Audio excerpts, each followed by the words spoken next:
আগামী 10ই জুলাই রায়গঞ্জ বিধানসভা অনুষ্ঠিত হতে চলেছে বিধানসভা উপনির্বাচন। এই নির্বাচনে এবারের প্রতিটি রাজনৈতিক দলের কাছে চ্যালেঞ্জের।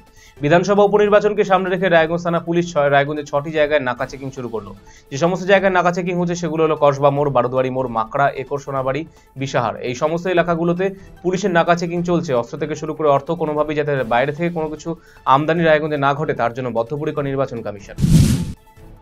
3 শতক জমি নিয়ে গ্রামের দুই পরিবারের বিবাদের রণক্ষেত্র পরিস্থিতি। বোমাবাজির ঘটনায় চাঞ্চল্য এলাকায়। ঘটনায় উত্তেজনা ছড়িয়েছে মালদা হরিচন্দ্রপুর থানা মালিওর 1 নম্বর গ্রাম পঞ্চায়েতের পিপলতলা এলাকায়। খবর পেয়ে ঘটনাস্থলে আসে হরিচন্দ্রপুর থানা পুলিশ বাহিনী। গন্ডগোলের ঘটনায় দুজনকে আটক করেছে পুলিশ। আসন্ন রথ উৎসবকে নির্বিঘ্নে সম্পন্ন করতে প্রশাসনিক বৈঠক অনুষ্ঠিত হল হেমতাবাদ থানায়। বুধবার দুপুর 2টায় এই বৈঠক অনুষ্ঠিত হয়। হেমতাবাদ ব্লকের বিভিন্ন রথ উৎসব কমিটির সদস্যরা উপস্থিত ছিলেন। রথযাত্রার রুট নিয়ে আলোচনা করার পাশাপাশি বিভিন্ন প্রশাসনিক নির্দেশ দেওয়া হয়। লাগাতার প্রবল বর্ষণে আত্রি নদীর বাঁধে ধস নেমেছে বালুরঘাট ব্লকের চকভিরু গ্রাম পঞ্চায়েতের ময়ামারি এলাকায়। ফলে আতঙ্কে নদী পাড়ের বাসিন্দারা। একটানা বর্ষণে ক্রমাগত বেড়ে চলেছে আত্রি নদীর জল। ফলে যে কোনো মুহূর্তে বাঁধের ওই ভেঙে যাওয়া অংশ দিয়ে নদীর জল ঢুকে প্লাবিত করতে পারে বিস্তীর্ণ এলাকা। নিত্য প্রয়োজনীয় দ্রব্য সামগ্রী সুপার মার্ট চালু হলো রায়গঞ্জ শহরের বন্দর এলাকায়। বিধানমন্ত্রী সংলগ্ন স্থানে বুধবার থেকে 7 হেভেন দ্য শুভজিৎ মার্টের পথ চলা শুরু হলো। এই দিনে উদ্বোধন অনুষ্ঠানে উপস্থিত ছিলেন প্রোপাইটার শুভজিৎ সাহা, বণিক সভার 2 প্রতিনিধি অতনুবন্ধু লাহিড়ী, শঙ্কর কুণ্ডু সহ অনেকেই। আগামী 7ই জুলাই জগন্নাথ দেবীর রথযাত্রা উৎসব। তার আগে জোর কদমে প্রস্তুতি তুঙ্গে দক্ষিণ দিনাজপুরের তপনে ঐতিহ্যবাহী রাধা গোবিন্দ মন্দিরে রথযাত্রা উপলক্ষে মন্দির প্রাঙ্গণে ফি বছর বসে সুবিশাল মেলা। পাশাপাশি এবছর রথযাত্রাকে সামনে রেখে সাজিয়ে তোলা হচ্ছে গোটা মন্দির চত্বর। স্টার ট্যালেন্ট সার্চ প্রতিযোগিতায় ব্লকের প্রথম স্থান অর্জনকারী ছাত্রকে সার্টিফিকেট সহ পুরস্কার প্রদান করা হলো অবর বিদ্যালয় পরিদর্শক অফিসের উদ্যোগে। গত ডিসেম্বর মাসে ইটাহার হাই স্কুলের শিক্ষাবন্ধু এবং পার্শ্ব শিক্ষকদের উদ্যোগে স্টার ট্যালেন্ট সার্চ প্রতিযোগিতামূলক পরীক্ষায় ব্লকের বিভিন্ন এলাকার প্রথম থেকে দ্বাদশ শ্রেণীর 300 জন ছাত্রছাত্রী অংশগ্রহণ করেছিল। তবে 100-র মধ্যে 78 নম্বর পেয়ে সর্বোচ্চ নম্বর পেয়ে প্রথম হয় ইটাহার উচ্চ বিদ্যালয় 8ম শ্রেণীর ছাত্র শুভজিৎ বসু মজুমদার।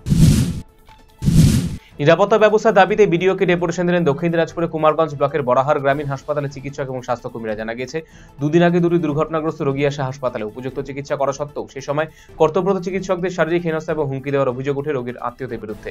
এই ঘটনায় নিরাপত্তাহীনতায় ভুগছেন চিকিৎসকেরা। ইটাহারের রথযাত্রাকে উৎসবকে সামনে রেখে প্রশাসনের শান্তি বৈঠকের আয়োজন করা হলো বুধবার। এদিন ইটাহার ব্লক ও পুলিশ প্রশাসনের পক্ষ থেকে ইটাহার ব্লক প্রাঙ্গণে শান্তি বৈঠকের আয়োজন করে। বিভিন্ন এলাকার রথযাত্রা উৎসব কমিটির সদস্যদের উপস্থিতিতে হাজির ছিলেন ব্লক সমষ্টি উন্নয়ন আধিকারিক দিব্যেন্দু সরকার, ইটাহার থানা আইসি সুকুমার ঘোষ প্রমুখ। দুদিনের বৃষ্টিতে জলমগ্ন বিদ্যালয় চত্বর, যে কারণে স্কুলে এসেও বাচ্চাদের ফিরিয়ে নিয়ে যাচ্ছেন অভিভাবকেরা। ঘটনাটি ঘটেছে পুরাতন মালদার বালা শাহপুর প্রাথমিক বিদ্যালয়। জানা গিয়েছে, বেআইনি জমি ভরাটের কারণে বন্ধ হয়ে গিয়েছে এলাকার নিকাশি নালা। ফলে বৃষ্টি হলে নিকাশির অভাবে স্কুল চত্বরে জমে থাকছে জল। গত 2 বছর ধরে এই সমস্যায় ভুগছে স্কুল কর্তৃপক্ষ। ভিক্ষাবৃত্তির আড়ালে চুরিকাণ্ডে শিলিগুড়ির বাঞ্জারা গ্যাংয়ের এক সদস্যকে গ্রেফতার করল ভক্তিনগর থানার পুলিশ। শিলিগুড়ি পুর নিগমের 41 নম্বর ওয়ার্ডের অন্তর্গত জ্যোতিনগর এলাকায় একটি বাড়িতে চুরির ঘটনার তদন্তে নেমে ভক্তিনগর থানার পুলিশ প্রধাননগর থানার অন্তর্গত চম্পাশাড়ি এলাকা থেকে এক মহিলাকে গ্রেফতার করল। ধৃত ওই মহিলার নাম বাবুনি ব্যাদ। পুলিশ জানতে পেরেছে, ধৃত ওই মহিলা বাচ্চা কোলে নিয়ে ভিক্ষাবৃত্তি করে। সেই সুযোগ নিয়ে গত 30 তারিখ ওই বাড়িতে চুরি করে। জানা যায়, 2 লক্ষ টাকা মূল্যের সোনার গহনা নিয়ে চম্পট দেয় ধৃত ওই মহিলা। উপাচার্যকে তার ঘর ঢুকতে দেওয়া হয়নি এবং সেখানে তালা লাগিয়ে রেখেছিল। বেশ অনেকক্ষণ দাঁড়িয়ে থাকার পর অফিসের দরজার সামনে কিছু ছাত্রছাত্রী এসে বিক্ষোভে বসে পড়েন। তারপর সেখান থেকে স্লোগান তোলেন এবং উপাচার্য অফিস রুমের সামনে থেকে নিচে নেমে আসেন। এবং সকাল থেকে দেখা গিয়েছিল যে বিশ্ববিদ্যালয়ে যে বহিষ্কৃত রেজিস্ট্রার রয়েছেন তার চেম্বারে এসে বসেন গতকালে। যেহেতু তার চেম্বারে তালা লাগিয়ে দেওয়া হয়েছিল, সেই তালা ভেঙে তার অফিসে প্রবেশ করেন বলে অভিযোগ পঞ্চানন বর্মা বিশ্ববিদ্যালয়ের উপাচার্যের। গতকালের এই ঘটনাকে কেন্দ্র করে মামলা রুজু করা হয়। বুধবার সকাল থেকে কর্মবিরতি চলছে পঞ্চানন বর্মা বিশ্ববিদ্যালয়ে। ইটাহারে রথযাত্রা উৎসবকে সামনে রেখে প্রশাসনের শান্তি বৈঠকের আয়োজন করা হলো বুধবারে। এদিন ইটাহার ব্লক এবং পুলিশ প্রশাসনের পক্ষ থেকে ইটাহার ব্লক প্রাঙ্গণে শান্তি বৈঠকের আয়োজন করেন।